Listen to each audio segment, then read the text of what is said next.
Today, we're going to be discussing all the different sects of Hinduism.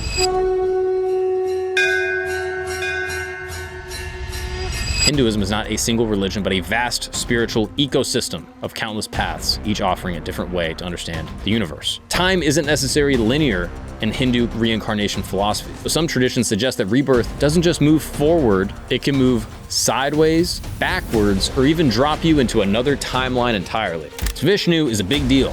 He's a divine figure who steps in when the universe is teetering on the edge of chaos. Shiva, the god of destruction. He's both a figure of peace, but also immense power. His weapon of choice, a trident. Hindu karma is a long game. Your actions today might not catch up with you until your next lifetime. Some people worship Vishnu, some worship Shiva, some worship goddesses, some worship everything, and even some worship nothing at all. And guess what? They're all Hindu. So let's get into the details, all right? Hinduism, the open world RPG of religions, the ultimate role player game.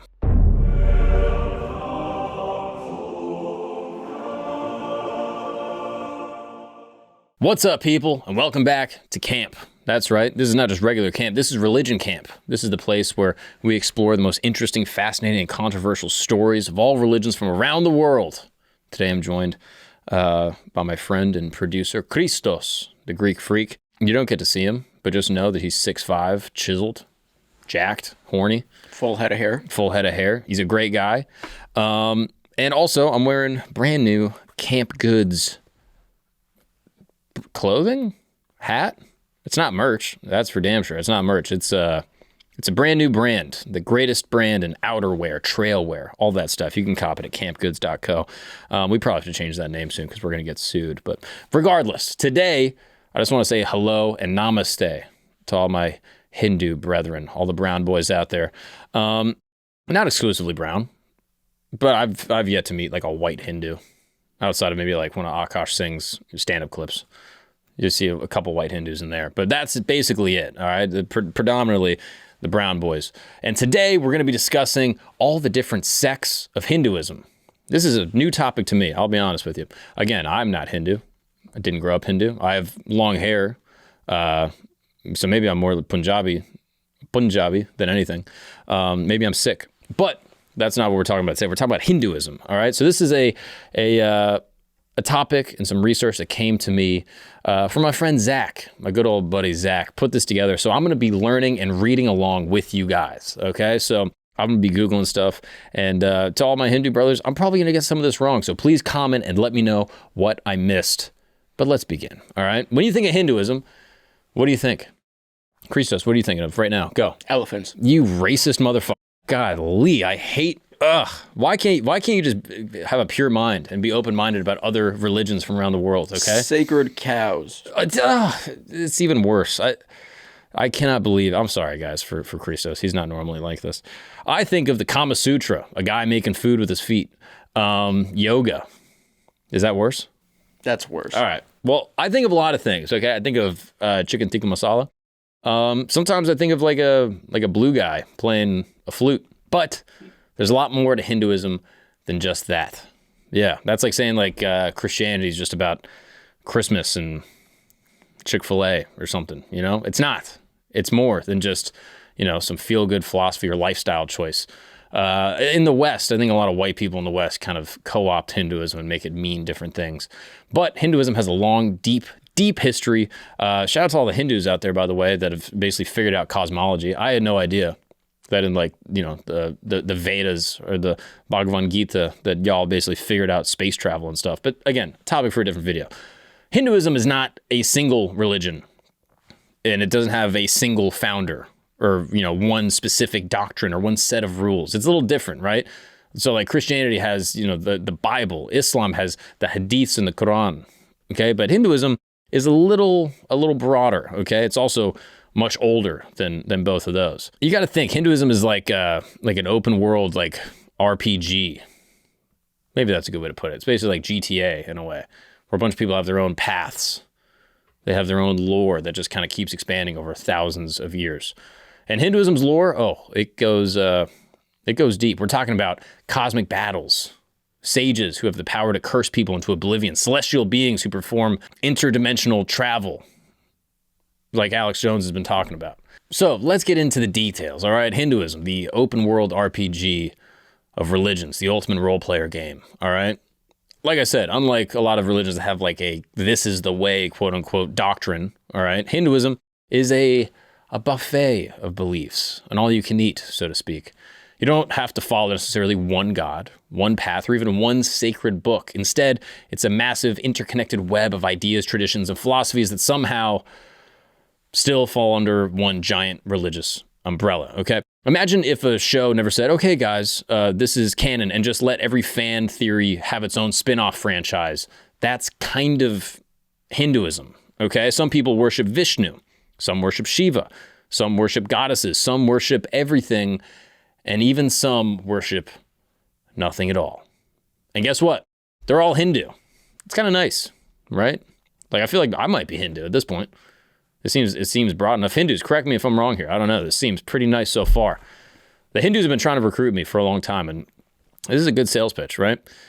4,000-year-old spiritual ecosystem where multiple denominations evolved, fought for dominance, merged, split, and then somehow agreed in three major concepts. That's right. Under all these umbrellas that we're going to talk about, there's three major things that stick out: karma, dharma, and reincarnation. So what are those? Karma. Like I said, if Hinduism was a video game, karma would be the inescapable consequence of your player's actions. And you know, every move you make, every action, it's all being logged into the great cosmic ledger. But how does karma play out across the different Hindu sects? Well, this is where things get a little bit interesting. So karma is the backbone of Hinduism, but different denominations, whether you're Shaivism or Vaishnavism, I don't want to be disrespectful to the Vishnuites, Shaktism or Smartism, which Smartism is the most Indian one, right? Like, what Indian doesn't want to be like, I'm the smart one? But those are some different sects, and they all have their own different spin on how karma works. So, for example, the Shivites, who worship Shiva as the ultimate reality, often view karma as this unavoidable force that can only be transcended through spiritual discipline and renunciation. They believe Shiva, the cosmic destroyer, also serves as a purifier, meaning your karmic baggage can be burned away through deep meditation and asceticism. I always mess that word up. Asceticism.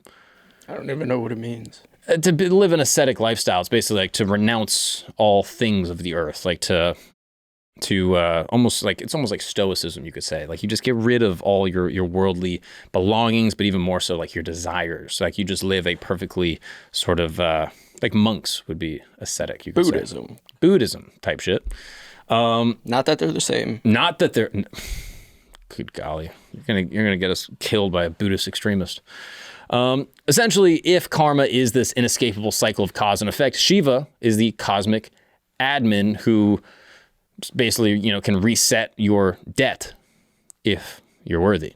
Here is a bulletin. Imagine this. You're 30 feet underground, digging through frozen earth with spoons and mess hall plates. Nazi guards patrol overhead. One wrong move, one loose pebble, and it's over.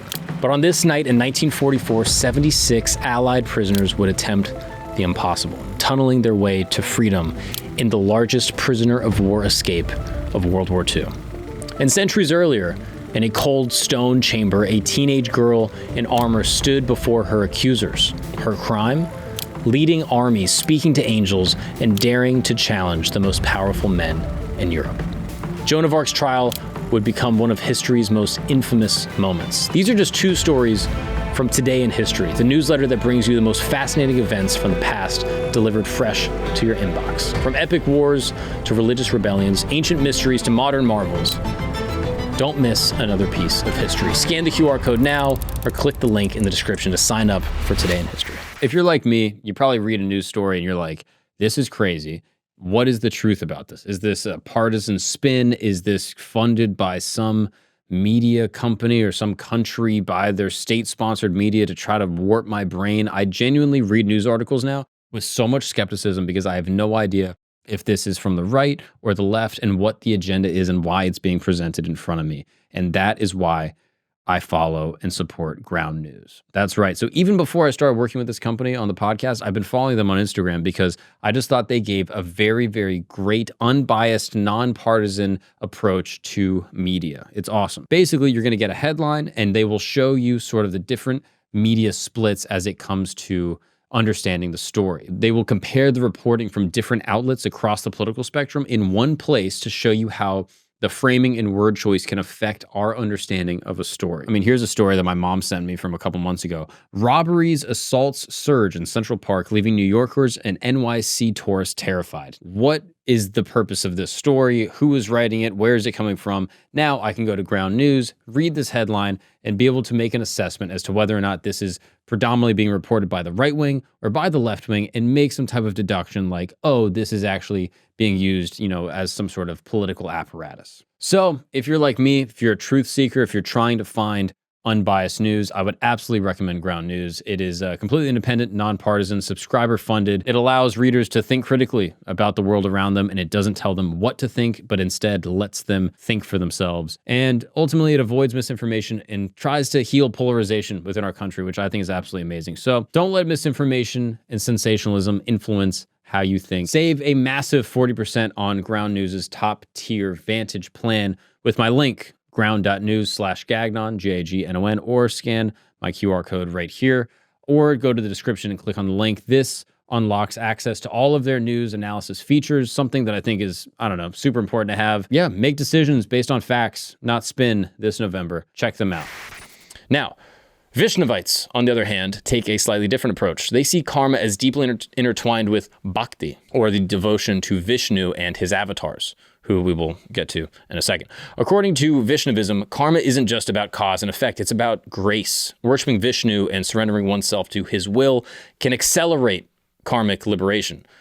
Think of this as like having like an inside connect to like the CEO of the universe. If you're devoted enough, you just might get like a little cosmic pardon. The Vaishnavites emphasize that love and devotion can override karma's bureaucratic red tape. It kind of sounds like Jesus, as a matter of fact, as we're kind of going through this.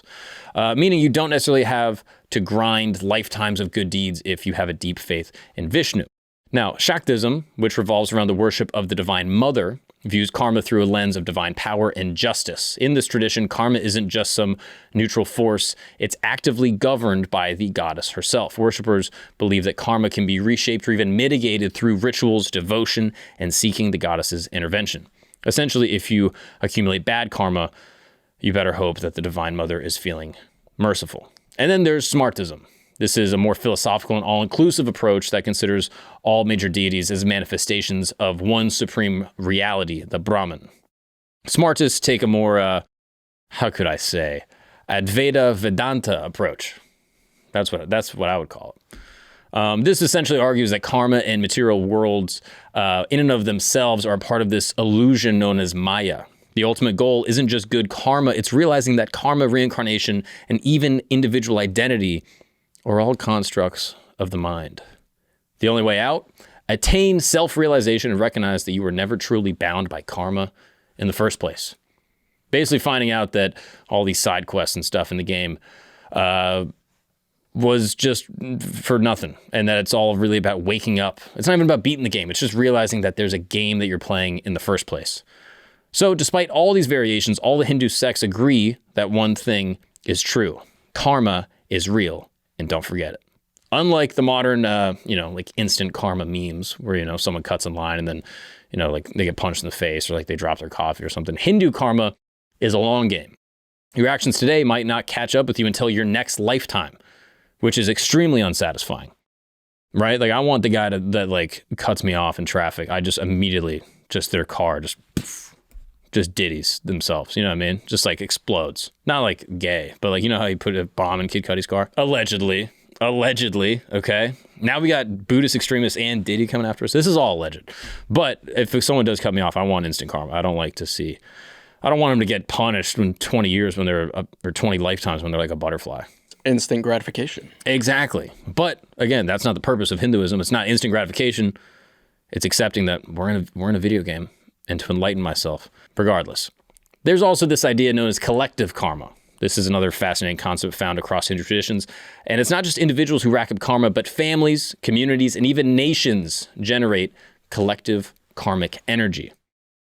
That's honestly fascinating. I feel like that explains a lot of like Hindu life. You know what I mean? Like all my Hindu friends, maybe this is like, I don't know, like a Western American bias, but like you have so many like Indian immigrants that come over and there's so much pressure to like do honor for your family, become like a doctor, like do something noble.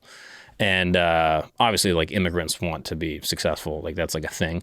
But even I wonder if that happens even in India. Like I feel like there's like a nobility where like you want to like prove your family, you know, like you want to do something honorable for your family. And I wonder if it's subconsciously connected to this karmic tradition across family lines. Pretty interesting. Kind of like being on a team. Yeah, basically, like, what right? are you doing, dude? We're all going down with you. Yeah, exactly. I strike out, but my sister's like, you know, Mother Teresa. I'm like, whew. According to Hindu philosophy, mass actions over centuries can influence the entire fate of societies. This is generational karma, the spiritual equivalent of like inheriting your great-great-grandfather's bad investments. I'm going to say Christianity has a pretty good take on this. Like, oh, you can't punish the child for the sins of the father. But in Hinduism, it's like, yo, you better live a good life or else your kid's going to deal with your bullshit. So maybe that's actually good also. I don't know. Then there's also karma yoga, which, again, take yoga out of it. But this is basically action without attachment to the results, popularized by Krishna in the Bhagavad Gita. Karma yoga teaches that the best way to deal with karma is to act with righteousness while remaining detached from personal gain. It's like playing the game of life with a total focus, but zero ego. So you put in the work, but you don't obsess over the scoreboard. And ironically, by not obsessing over the outcome is how you win the game. It's kind of nice. It's like a very like Rick Rubin approach. It's like, hey, just make stuff, put it out. Don't worry about the outcome. Like just have fun playing. So what's the takeaway? Hinduism's many denominations all agree that karma is the cosmic justice system that keeps everything in check, but they each offer unique strategies with dealing with it. So whether you're seeking Shiva's liberation, Vishnu's grace, the goddess's intervention, or maybe just a philosophical escape, one thing's for sure, karma is always adding up. And that brings us to the next thing, Dharma. What is that? Sticking with this video game kind of comparison, Dharma would be your class, the main storyline, the quest progression all rolled into like one thing. It's not just about what you want to do, it's doing what you were designed to do. And no, that doesn't mean you're stuck playing a character you hate. Think of it more like, I don't know, did you play Skyrim? Oh, I love Skyrim. I was a Khajiit, okay? But you can think of like the Dragonborn from Skyrim. So whether you were born to be a warrior, a scholar, or even a cow, you are a part in this sort of cosmic video game. You have a part to play. Trees need to be trees. You know what I mean? They need to be doing tree stuff. Squirrels need to be doing squirrel stuff. And that is your dharmic duty. At its core, dharma is duty, but it's duty with nuance. It's like the glue holding Hindu society, ethics, and the entire cosmic order together. It's what tells a soldier to pick up a sword, a teacher to educate, monks to monk it up or whatever. It's why the Bhagavad Gita has Krishna telling Arjuna to stop whining and to get back to the battlefield, because fighting was Arjuna's dharma as a warrior. You don't get to just re-roll mid-game because you don't like your setup, all right? You have a duty according to your dharmic path. Did you have something to contribute, Christos? No. You're looking very skeptical. It sounds like fate. It's kind of like fate, but fate is something you can't control. Fate is just like, this is happening to me and I have no agency to change it. Rather, dharma is like you have a purpose. You have a mission in life. You are born with some type of duty. And perhaps you can choose that duty. Perhaps for you, that duty might be being a DJ. And you need to go out there and just live your dharmic duty to start just dropping beats. But instead, you're in here with me, like an idiot. Me and Blondish. Exactly, dude. But it also gets a little bit more complicated, okay? There's not just one type of dharma. You've got your personal duty, the Svadharma, your social duty, the Varna Dharma, the universal duty, the Sanatana Dharma, and even your life stage duty, Ashrama Dharma. That's Dharma and Greg. Dude, Ashrama Dharma, that is awesome. I feel like I've met that guy. That guy dropped me off on 34th Street. This isn't just like a one-size-fits-all philosophy. It's multi-layered, kind of like a choose-your-own-destiny framework where every aspect of your existence has its own kind of rules.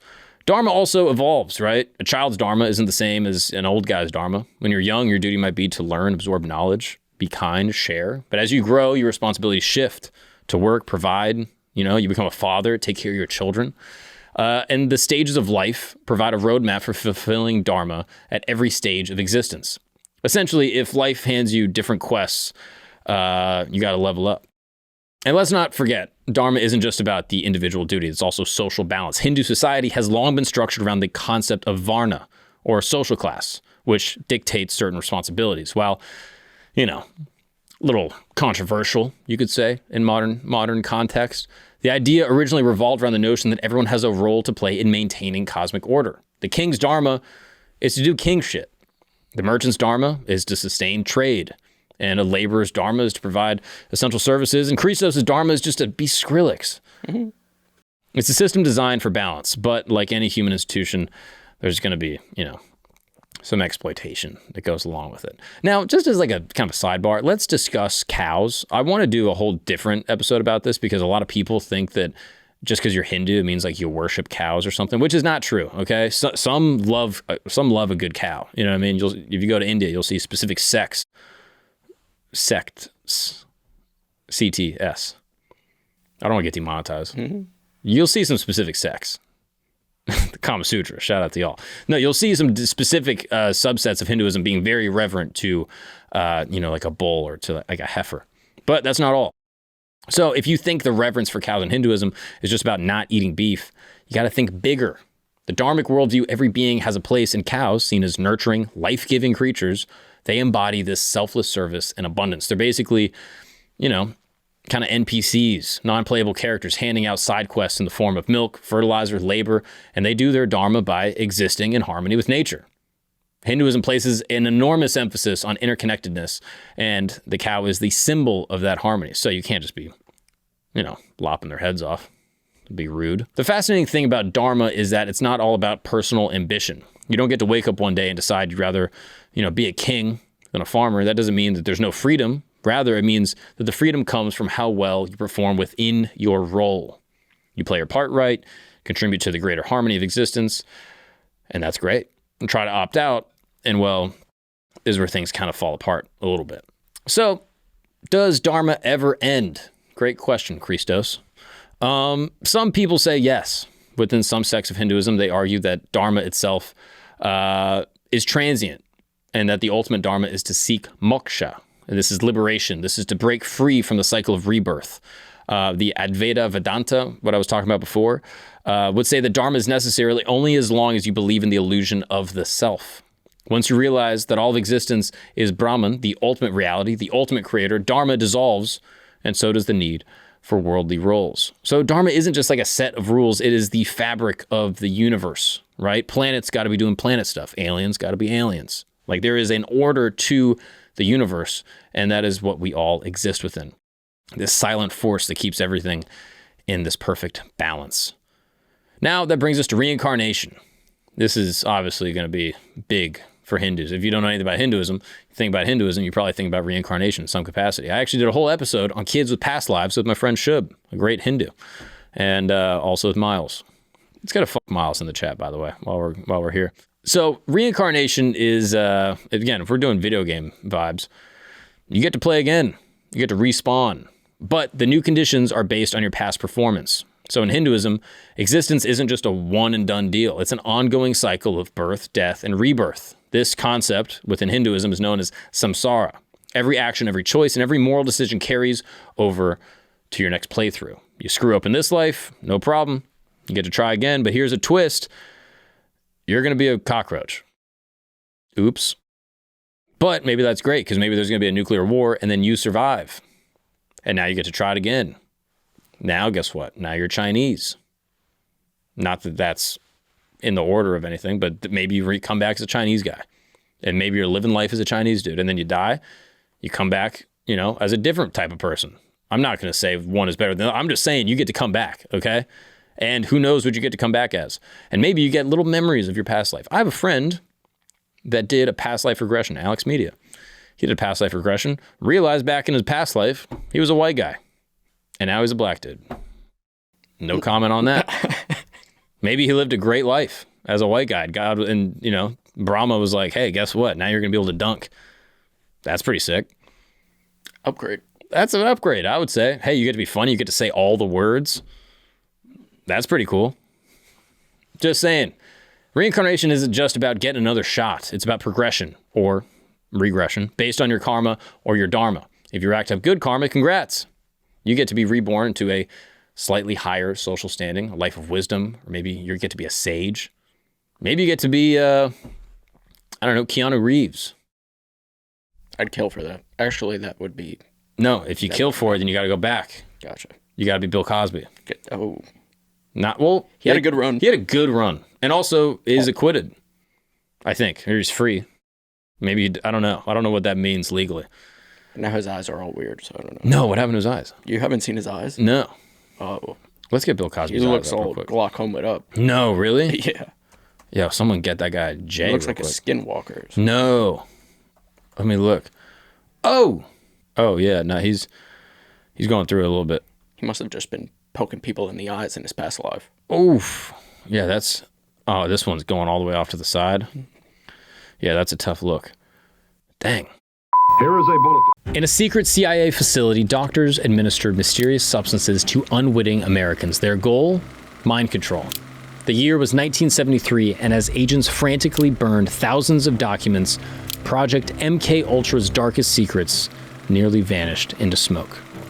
Now step back to Friday the 13th, 1314. The Grand Master of history's most powerful military order kneels before the flames. As the fire rises, Jacques de Molay, last leader of the Knights Templar, utters a curse so chilling that when both the French king and pope die within the year, whispers of dark prophecy spread across Europe. Now, these aren't crazy conspiracy theories or something you read in, some fan fiction. These are real historical events you'll discover in Today in History, the newsletter that uncovers the strange, shocking, and sublime moments that shape our world. Get your daily dose of mind-bending history, scan the QR code, or click the link below to join Today in History. So, again, you get to kind of just level up or level down. It's all based off of how you live this life. And if you live perfectly, then you get to escape. You know what I mean? In Hindu cosmology, the universe doesn't just dish out arbitrary punishments. It gives you exactly what your past actions warrant. So your next form is a reflection of your past deeds, making, this the most unforgiving but fair progression system ever designed. And this is where it gets crazier. Time isn't necessarily linear in Hindu reincarnation philosophy. Think about that. God exists outside of time. So some traditions suggest that rebirth doesn't just move forward, it can move sideways, backwards, or even drop you into another timeline entirely. That's crazy. Think about that. You live a great life and you get to go back and be like some medieval king. But I feel like that'd be worse. Actually, no. I guess it depends. If you have like a terrible life here, terrible, right? Think like you just are living and it's like there's war everywhere, but you live a good life. I feel like being a medieval king would be better. But imagine you're having past life thoughts from a life that's in the future. You don't have past life thoughts. Some people, allegedly. Alex Media, right? So some people, all these kids that have past life regressions. That's crazy to think. You might have past life thoughts. I wonder if sometimes that's what deja vu is. Someone look into that. I'm on it. Okay. Yeah, I guess that's what we're here for. But anyway, it's crazy. Yeah. If you exist outside of time, time's not linear. You could go back, forth, or even into a different dimension altogether. That's awesome. Imagine being reborn in the 1600s because your karmic tab says you did good or bad. Maybe you do bad now, and then you got to go back all the way. That would be crazy. So that basically means your past self could be walking around right now in another timeline, trying to make better choices than the ones that you did. I wonder if your past self could be alive right now. Oh, that'd be sick. That's crazy. Like, if you got to think, like, or maybe your future past. All right, we're getting everywhere all at once. Think about this, though.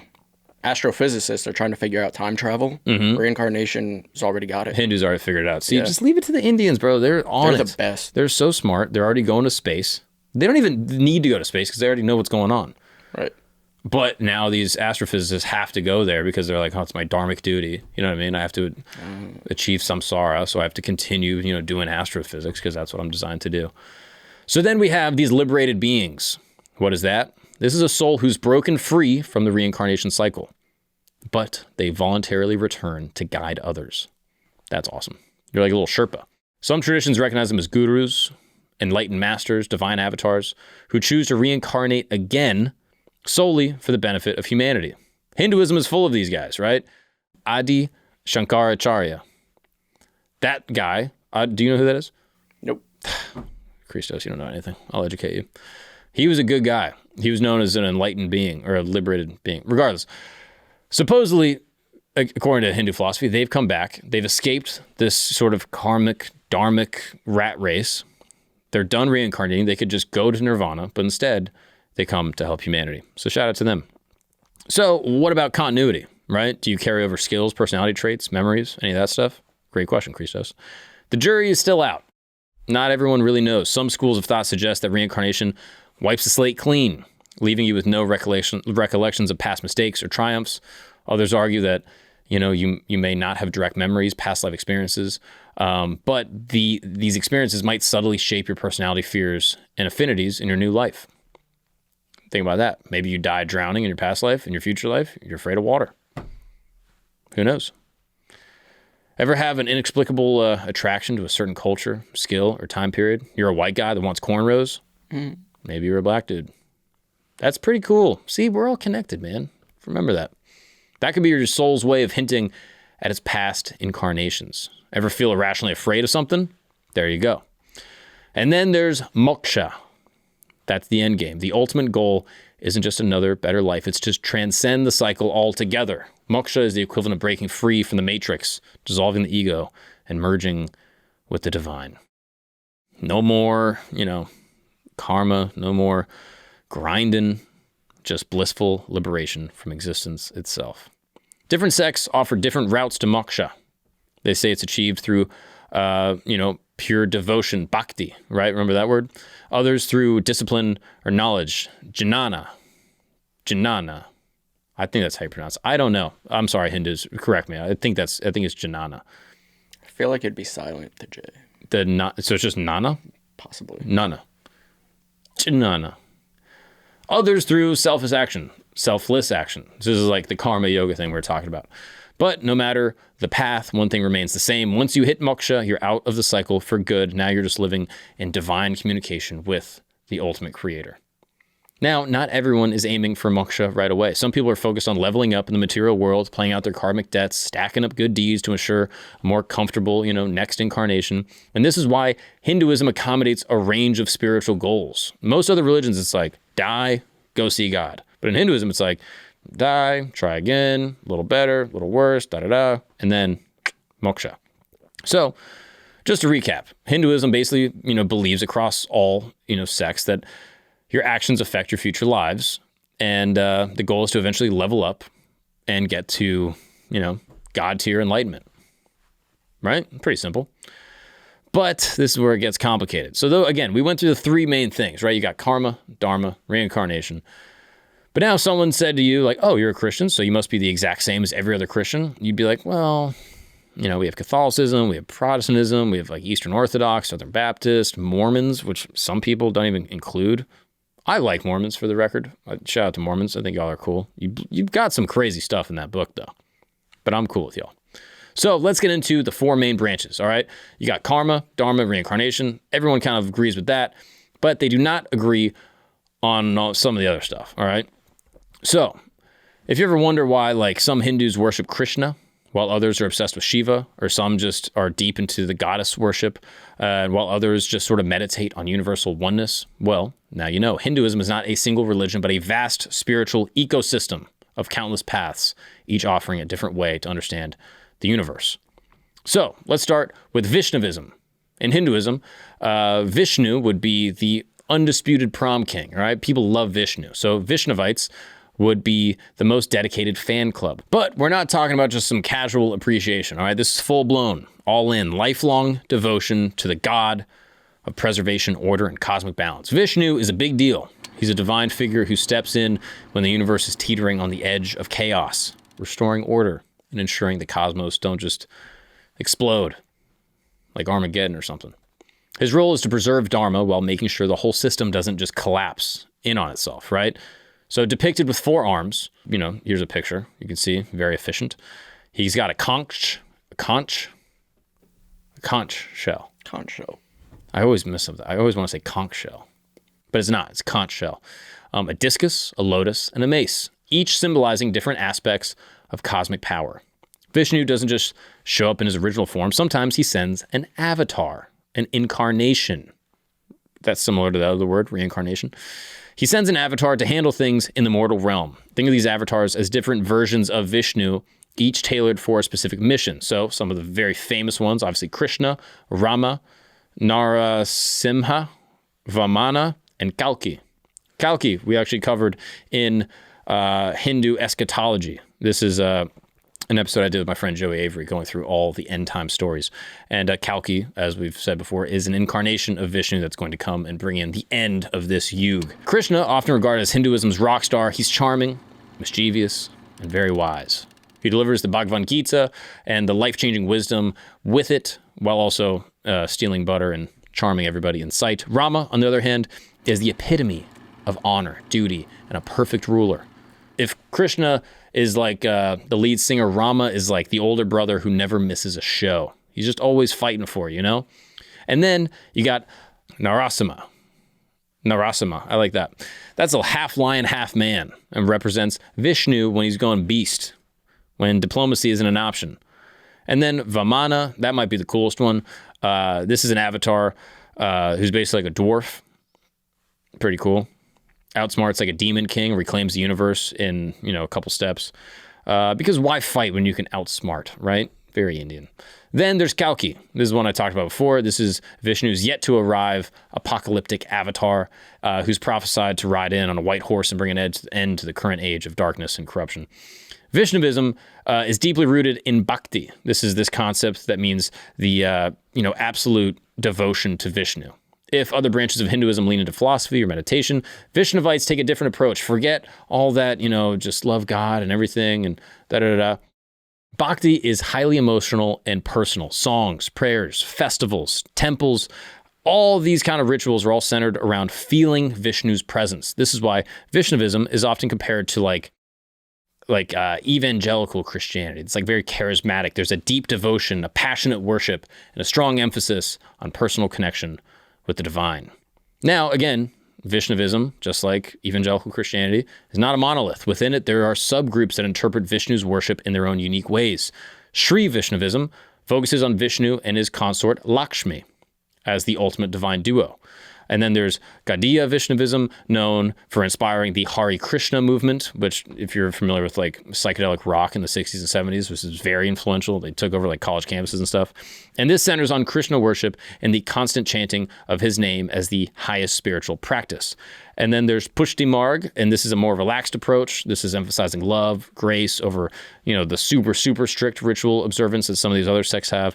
And then you got the Madhva tradition, which takes like a more hardline monotheistic stance, asserting that Vishnu is the only God that matters with no room for alternative interpretations. And then, Vaishnavism plays a significant role in Hinduism, as it is the largest sect, meaning that if you meet a Hindu, there's a good chance that they're a Vaishnavite. Many of Hinduism's most well-known stories, festivals, and a lot of their traditions come from Vaishnavite texts. Celebrations like Diwali or Holi are closely tied to Vishnu's avatars, with Rama's return being the central story of Diwali, and Krishna's colorful antics inspiring Holi. The teachings of Krishna, especially in the Bhagavad Gita, have influenced millions of people worldwide, not just Hindus, but very, very many spiritual seekers from different backgrounds. So Vaishnavism keeps Hinduism's devotional aspect alive and thriving, ensuring that divine love remains at the heart of religious life. But what if you're not into a god who acts like this cosmic father figure? What if you are a Hindu, but you prefer a deity that's more about destruction, chaos, the Limp Bizkit of Hinduism, all right? I mean, that Limp Bizkit performance, Woodstock 99, you've seen that? Oh, it's unbelievable. Break stuff, goes crazy. Give me something to break. So if that's your vibe, then maybe Shaivism. That's the one for you. It's one of the major denominations of Hinduism, centered around the worship of Shiva, the god of destruction. But don't let the title fool you. This isn't just mindless devastation and doom. Shiva is the destroyer in a far deeper, more philosophical sense. His destruction is about breaking down illusions, shattering the ego, dissolving attachments that prevent spiritual enlightenment. So Shivites believe that by embracing Shiva's wisdom and renouncing worldly distractions, they can transcend the material world and reach ultimate liberation, which again, moksha. This goes for this sect as well. Moksha, this is again the highest goal of the Shivite spiritual journey. This is where the soul merges with the divine and is freed from the cycle of rebirth. Other Hindu sects that focus on grand temples and elaborate rituals, Shivites tend to be more strict and meditative in their approach to spirituality. These are hardcore minimalists of Hinduism, yogis, ascetics, wandering monks who give up material wealth and comfort in pursuit of divine knowledge. Many Shivite practitioners retreat to the mountains or the forest to meditate in solitude, mirroring Shiva's own legendary lifestyle. He's often depicted sitting in deep meditation atop, Mount Kailash, far from the concerns of mortal life. It is believed that those who successfully attain a deep state of meditation aligned with Shiva can access this heightened awareness beyond ordinary perception. Perhaps the most interesting and fascinating aspects of Shiva is the paradoxical nature that this deity, ascertains. On one hand, he's the ultimate ascetic, an eternal meditating sage who exists outside of time and space. But on the other hand, he's wild and an unpredictable force of nature, dancing in the form of Nataraja, the cosmic dancer, whose rhythmic movements symbolize the perpetual cycle of creation and destruction. His physical appearance reflects his duality. Let's take a look. Matted locks, ash-covered skin, a third eye that can incinerate anything with a single glance, like Terminator. That's sick. He's both a figure of peace, but also immense power. His weapon of choice, yes, a trident, representing the three fundamental aspects of existence: creation, preservation, destruction. Down. Shiva is also associated with practices that push the boundaries of conventional spirituality, often depicted with this kind of chill demeanor. He resides in the icy Himalayas and is linked to the use of herbs, particularly those associated with transcendental states of consciousness, aka drugs. Many Shivites, sometimes known as sadhus or holy men, follow in this tradition, using meditation, ascetic practices, and sometimes even psychoactive substances to deepen their connection to the divine. I just guessed that, but turns out I'm right. The practice of renunciation, where followers abandon all their material possessions and dedicate themselves entirely to these spiritual pursuits, is highly regarded in Shaivism. These people are known as sannyasis, and they often smear their bodies with ash, symbolizing the impermanence of the material life and the burning away of worldly desires. Have you ever seen that video of the guy that goes and interviews this ascetic monk? It's crazy. Apparently this monk is technically a cannibal. Okay. And he's covered in ash. It's awesome. We should get the video of it here, but it's awesome. But yeah, I'm assuming that guy is a Shivite. And he's big on Shiva. So again, these ashes showing death, destruction, rebirth, etc. The most religious traditions are about following the rules. So Advaita Shaivism is the one that figures out the loopholes. So remember that term we talked about earlier. This is a sect that isn't about bowing, begging, or suffering your way to enlightenment. It's about realizing that you already are enlightened. That's right. You, listening right now, this chaotic mess, you are technically divine, according to this specific sect, known as Kashmir Shaivism, or followers of Advaita Shaivism. You're already there. While the other branches of Hinduism are busy arguing over which god is the coolest, Advaita Shaivism just kind of chills, sips on some chai, and just is like, yeah, dude, it's you. You're already there. You are a god in your own right. You have God within you. That's right. You, your neighbor, the annoying dog that shits on your sidewalk, the email you've been avoiding, and even your terrible taste in TV. It's all just manifestations of Shiva playing hide and seek with itself. This is deep cut, I feel like, Hindu philosophy. I don't even really understand how all this plays out. If there's any Shivites listening to this, please correct me. Tell me what I'm missing on this part. Is there a feeling of asceticism? Is there a God within you? Am I off on that? I'd love to know. All right, let's go even more deep cut, a subculture within a subculture. All right, this is Lingayat Shaivism.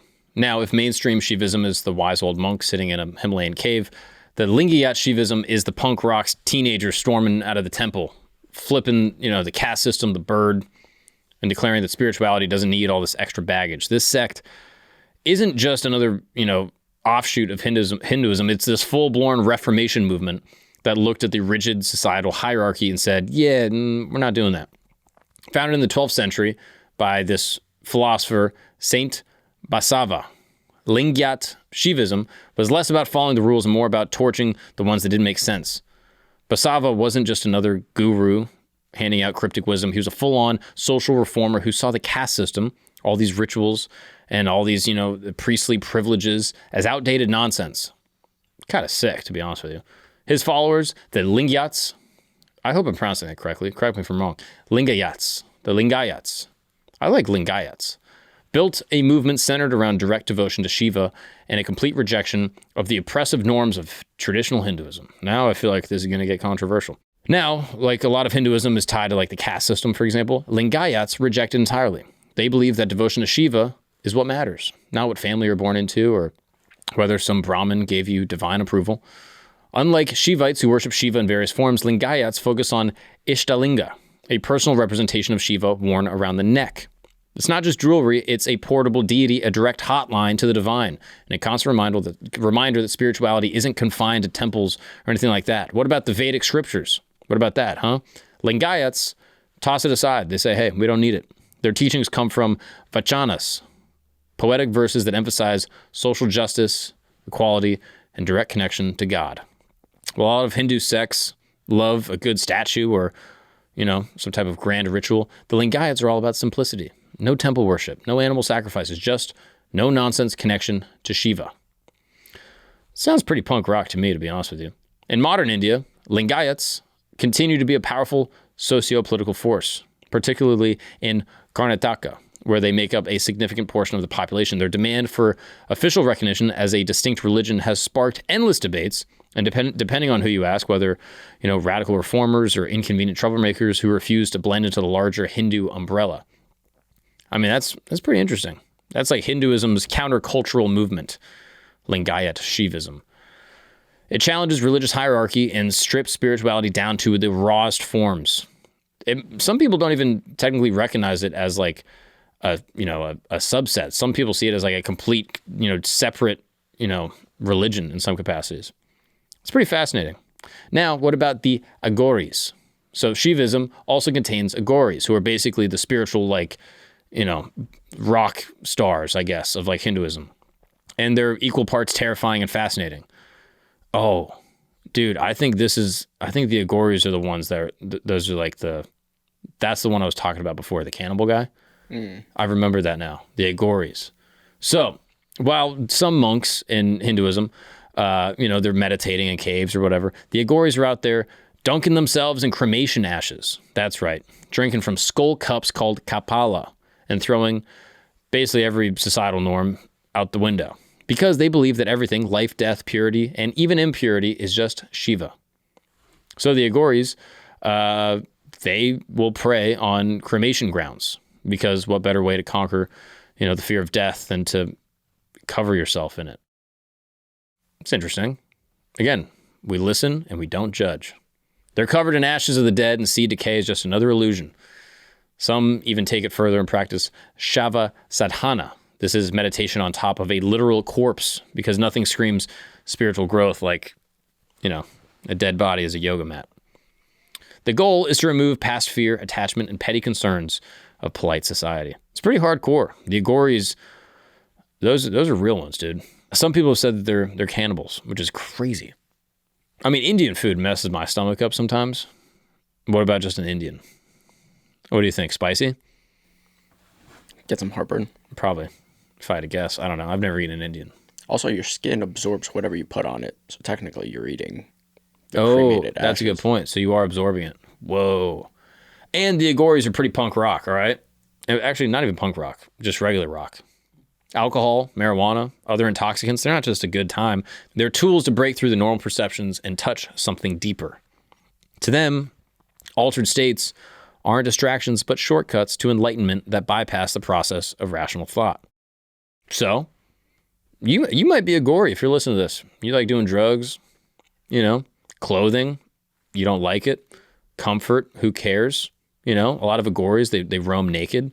Not like as a gimmick, but like as a symbol of complete detachment from society's norms.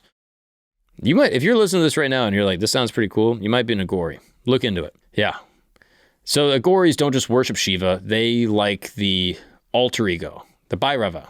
In Shiva, if you could see Shiva as like, the laid back yogi on that mountain we were talking about, Bhairava is the no-nonsense, skull-wielding enforcer who means business. Bhairava is associated with destruction and transcendence and grants Aghoris supernatural abilities that protects them from getting lost in their practices. I mean, that's pretty sweet, dude. Aghoris are wild. All right, now we could sit here and talk about Shaivism all day. I mean, there's way more to discuss with this. So if you're a Shaivite, I'm sorry if I'm, moving on too quickly. But there's a lot to cover, okay? So let's move on to Shaktism, all right? Shaktism, or if you're a Shakti, this is not just, another one of those random branches of Hinduism. This one is fascinating because it doesn't just acknowledge female power, but outright worships it. That's right. For all you racists out there that think Hindus don't respect women, Shaktis, they worship women, I think. I mean, correct me if I'm wrong, if there's any Shaktis listening to this, but, imagine your male-dominated pantheons of gods. Shaktism is where the real energy is. By energy, we mean Shakti, this cosmic force that powers the entire universe. Because girls run the world. At its core, Shaktism revolves around the worship of Shakti, this divine feminine energy that manifests in a bunch of different badass goddesses, all right? Some of the most intense, inspiring deities belong to the sect, but they don't mess around. For example, take Kali, okay? Terrifying, skull-wearing warrior mom who doesn't just slay demons, but dances on their bodies, like an Aghori. She's the kind of goddess who would show up in your nightmares, and just start messing stuff up. And then there's Durga, the multi-armed powerhouse who rides a lion and carries an arsenal of weapons. I mean, this girl is awesome. These goddesses aren't just here to give you a gentle blessing. They're here to remind you of who's really in charge, women. And then there's Lakshmi, the goddess of wealth and prosperity, who makes it clear that divine femininity isn't just about power, but also abundance, good fortune. And then there's the Saraswati, the goddess of wisdom, creativity, and music. This is a cosmic scholar who makes sure that all intelligence gets its fair share of divine recognition. It's kind of nice. Shaktism. It's got these badass women flying around, knocking people's heads off. And let the record show, Shaktism doesn't just do passive spirituality. So unlike other Hindu denominations that focus on the philosophical introspection or devotional love, Shaktism leans hard into Tantra, a spiritual path that embraces both the physical and the metaphysical. So this is like rituals, meditations, and sometimes there's a thing that Westerners call tantric sex, okay? Before you get all, bricked up. Let's clarify. It's not what you think. Tantra isn't just about stretching your endurance. It's about channeling divine energy and achieving spiritual enlightenment and breaking free from the illusions of reality. So, sorry if you're trying to catch a beat to this. All right, that's not what this is about, okay? Tantra and Shaktism is highly ritualistic and deeply rooted in practices that merge the material and the spiritual worlds. Some different versions of Shaktism incorporate chanting, fire ceremonies, and meditation, while some engage in more esoteric techniques designed to awaken Kundalini energy, a dormant force believed to reside at the base of the spine, waiting to rise through the chakras to bring about spiritual awakening. The idea is that true liberation comes from not rejecting the world, but fully engaging with it, understanding that divinity is present in all aspects of life, including, the sensual. One of the most fascinating things about Shaktism is how it flips the traditional power structure on its head. So imagine most religions, they have this divine, masculine, central figure, and sometimes there's some women, playing like a supporting role, but not in Shaktism. Goddesses aren't just important, they are the main event. Male god, the dudes, the bros, like Shiva, they're depicted as completely powerless without Shakti. That's right. Without divine feminine energy, the universe itself would just sit there, useless, inert, no abundance, nothing to bring forth life. Shiva himself is often seen as a meditative ascetic until awakened by Shakti's dynamic energy. Without her, he is stillness without movement, potential without action. Now, let's talk about worship, all right? Shaktism isn't just about saying prayers and lighting incense. It's about full-on immersive devotion. Followers engage in elaborate festivals, vibrant rituals, and intense spiritual practices. So, some forms of Shaktism, specifically in like Bengal and Nepal, they involve a blood sacrifice. Apparently, I don't know. I'm just reading this for the first time. That's wild. Is that true? Zach, we got to double check that. Yeah, blood sacrifice. It's mostly symbolic. Mostly. But the point is clear. Devotion to the goddess isn't just about words, it's about actions, okay? So you got the Durga Puja is one of the biggest Hindu festivals dedicated to Shakti, where the entire cities light up. You got these giant idols that are worshipped in days of celebration, bringing communities together in a stunning display of devotion. Shaktism's influence stretches beyond the religious sphere, deeply embedding itself in Indian cultural identity, feminism, spiritual philosophy. The empowerment of the divine feminine isn't just an abstract concept. It influences literature, politics, social movements. From ancient scriptures to modern empowerment narratives, Shakti remains a force to be reckoned with. I like that. That's interesting. I never knew that about some Hindus will actually worship Shakti. And the blood sacrifice is animal blood. Oh yeah, I probably should have mentioned that. Yeah. Goats. Probably goats, right? It's not cows. Definitely not cows. Yeah. Humans? Maybe the group that we were talking about before. A Vaishnavite? Or an Agori? The Aghoris. Oh, they could team up. The Shaktis and the Aghoris. They could be like, hey, we need a blood sacrifice. The Aghoris are like, we're trying to free ourselves from death and liberate from the material world. Now, let's talk about Smartism, okay? This is kind of like the all-encompassing version. You don't have to choose just one god. You can worship all of them. It's kind of nice. Kind of a catch-all. So maybe if you're a little indecisive, you don't want to choose a side, Team Shiva, Vishnu, Shakti, Smartism is here to tell you, porque no los dos. This is Hinduism's all-inclusive, non-denominational greatest hits. Smartists believe that all gods are just different forms of the same divine source, meaning you don't have to pledge allegiance to one deity. You get the full bundle. Yeah. No Netflix, Hulu, Prime, no, cable. Smartism isn't about passionate, single-minded devotion to one god, right? Like Shivism or Vaishnavism. Instead, it's like this kind of intellectual cousin that steps back and he's like, bro, just look at the big picture, dude. It's about recognizing all the gods. Everything. Ganesh, Surya, Vishnu. It's all the same, man. It's all part of one ultimate reality known as Brahman. In a way, Smartism is Hinduism's answer to the it's all connected conspiracy theory, right? Except maybe like the Clintons or lizards or something. This makes Smartism perfect for people who like their spirituality with a side of logic and a sprinkle of philosophical detachment, okay? Unlike more ritual-heavy sects, right, Smartism leans into the Advaita Vedanta, which we mentioned earlier, is a school of thought that says the ultimate goal is to realize that everything, including you, is already a part of God, already a part of Brahman. You don't need to pick a deity and obsess over it. You just need to wake up and be like, yo, you're in a game, dude. Step out. The main practice of Smartism is Jnana Yoga, with a silent J still. We don't know exactly. Someone correct me. Or this is what's known as the path of knowledge. This means that instead of spending hours performing rituals or chanting names, Smartists sit back, contemplate existence, read up on some ancient scriptures, have a nice existential conversation. This sounds like what I do on this podcast, to be honest with you. But don't get it wrong, okay? Smartists, they still worship, all right? It's just that the way that they do it is more relaxed, is more flexible, you know? They typically recognize 6 major deities, some that we've already talked about. You got Vishnu, Shiva, Shakti, Ganesh, Surya, and Skanda. And if you want to worship one over the others, go for it. If you want to mix and match, that's fine.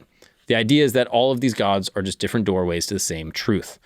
Worship in Smartism is usually less about this grand emotional devotion and more about a quiet reverence.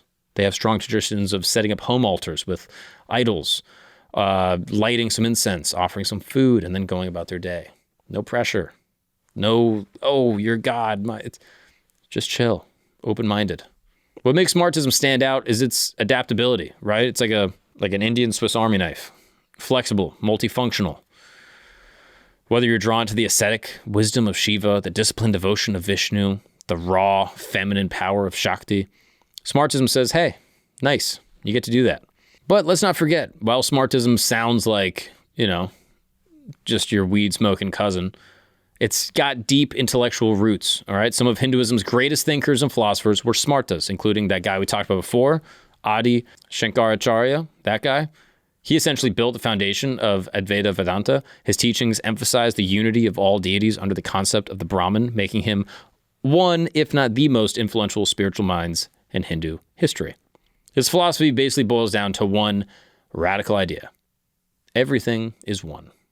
You, me, this tent, Christos' full head of hair, the universe.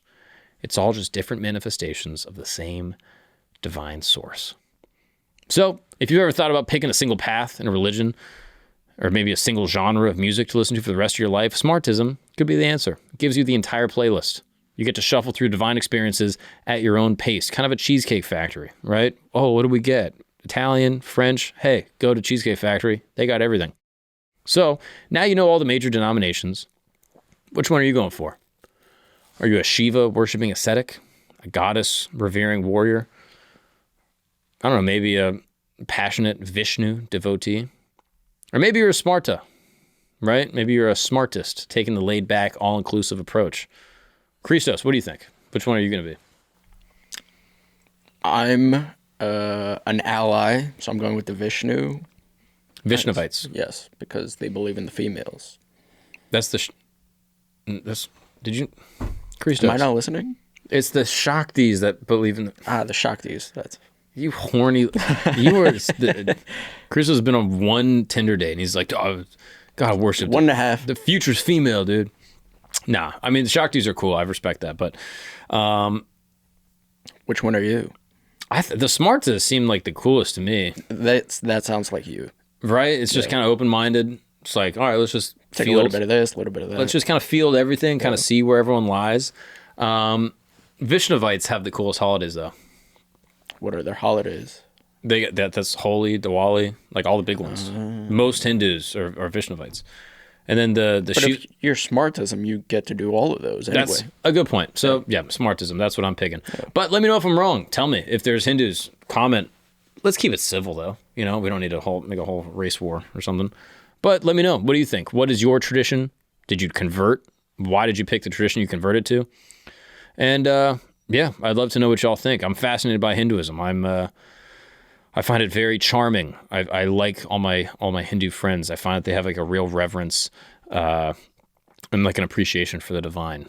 I think it's a very interesting faith, and yeah, I have a lot of respect for all the Hindus out there that are listening to this program. And there's also something to be said that, like, you know, some, if not most, to my memory, this is not even written down. Zach didn't do any research on this. Are not polytheistic. Like, a lot of people are like, oh, they're polytheistic, right? Are they pantheistic? You know, monotheistic? What are they?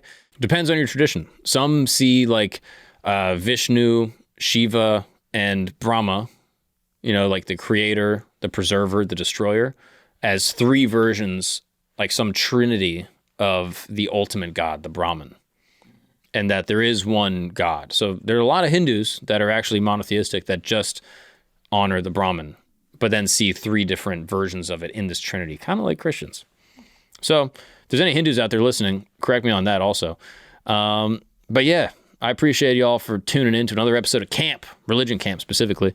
Let me know what you think of this episode. If you're not Hindu, I'd be so curious to know what you think about our Hindu brothers listening to it. If you are Hindu, I'd love to know what you think. Did I get any of this wrong? What did I miss? Correct me, please, because like I said, I am just a visitor in the space of Hindus. And I'd love to go to India one day and see it all up close. Maybe for Holi. I think that'd be kind of fun. Throw some powdered gender reveal colors and stuff. Anyway, appreciate y'all, and we will see you next time. Namaste, and peace be with you. If you've made it to the end of this episode, you are clearly someone who understands that beneath every historical event lies a deeper truth waiting to be uncovered. You're the type of person who knows that real history is more fascinating than any fiction, and we deeply appreciate that about you, I'll be honest. That's exactly why I personally invite you to sign up for Today in History, our free newsletter that goes beyond the surface of historical events. We dive into the stories that textbooks never told you, the secrets that challenge the course of nations, and the forgotten tales that deserve to be remembered. Let's continue this journey of discovery together. Take the conversation from your headphones into your inbox. Sign up now through the QR code or link in the description. Today in History, because every day holds a secret waiting to be revealed. Thank you for being part of our historical journey, and we'll see you next time.